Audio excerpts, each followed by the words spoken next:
Hi guys, welcome back to the channel, Irish Wealth here. So my last video I just went through what I spent in the month in January, and I asked you guys, would you like a follow-up video where I discuss what percentage of my overall salary those costings were. So today I'm just going to go through a little salary breakdown of where I allocate my money each month. So first of all, if we go to rent, that's currently sitting at about 22% of my salary. Now, hopefully, when we purchase a home, that will be able to go below 20%, which would be ideal. My target usually for living expenses is to try and get it at least under that 25%. But if it goes underneath 20, that'd be great. And then utilities sits at about 3%. We actually have pretty good deals with our utility providers, so I'm not too worried about that one. Food is about at 7%.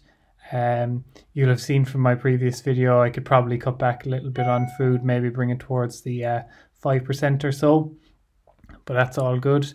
Car is sitting at 4%, which is not too bad. It's a lot lower than it usually is, as I'm not really driving anymore. I'm able to work from home. My job is fully remote, so the car is just sitting outside, so it doesn't really need any sort of regular maintenance or anything like that. So that's quite a low expense right now. Then in terms of investing I'm looking at 11%.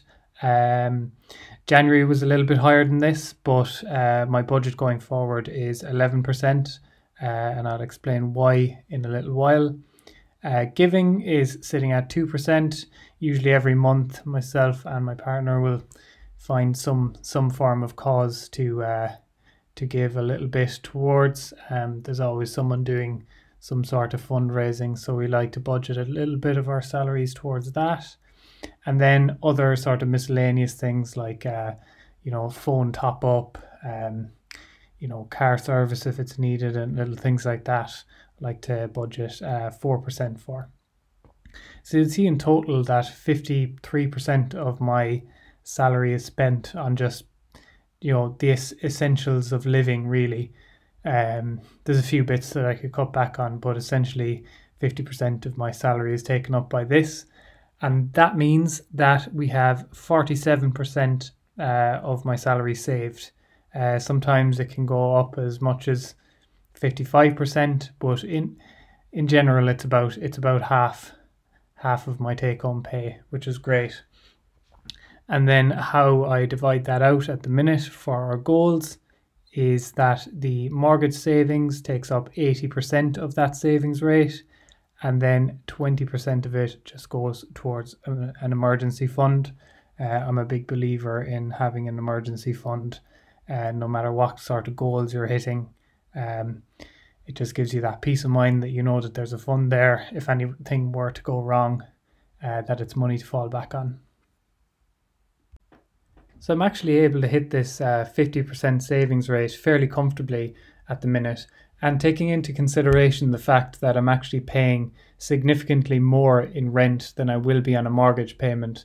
Now, of course, when you purchase a home, there are a lot of additional costs like maintenance and insurances and things like that. But I am very easily able to actually save 50% of my income at the moment.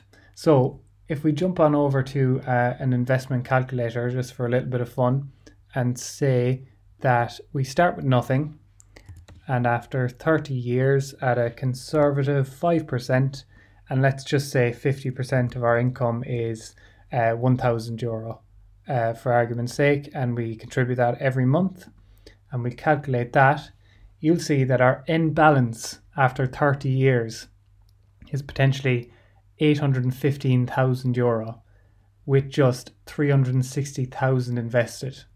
So you can really see there the power of being able to save such a large chunk of your income and investing it for a long period of time.